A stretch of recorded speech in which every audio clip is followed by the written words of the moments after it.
Hello there, I'd like to show you something I've been working on. Spellbooks are great, however, sometimes scrolling is inconvenient, slow, and with how many pages there are, you can sometimes lose track of what spells you're casting. If you don't have spellbooks, well, you can fashion a focus as a spellbook of sorts, and cast a multitude of spells as well. However, this can be clunky and is not the greatest idea. What if you had one spell that could do all these things? What if you had a spell that could mine for you, light for you, and if you're under attack, attack for you? What if you need to travel somewhere,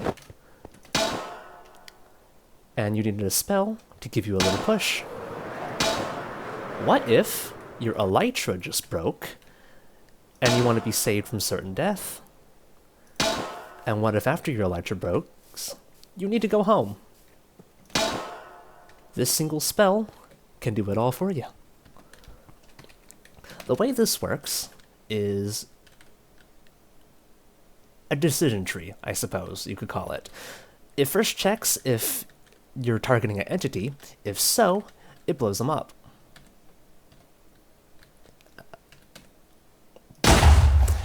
If you did not target an entity, it then checks if you are on the ground. If you are on the ground, your feet are firmly planted, it checks if you are crouching or standing. If you're crouching, it places a light. If you're standing, it breaks a block. The explosion spell also decides it wants to target entities through blocks. I'm not sure there's anything you can do about that. So it's just I think it blew up. Ah, that's unfortunate.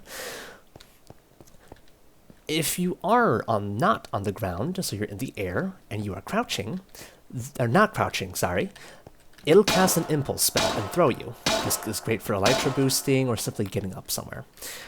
If you are crouching in the air, then it checks if you are falling or in the middle of a jump moving upwards. If you are falling, it'll cast levitation on you to clutch a fall.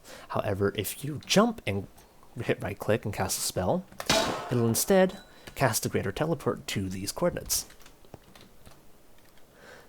Convenient spell if I do say so myself. Ciao.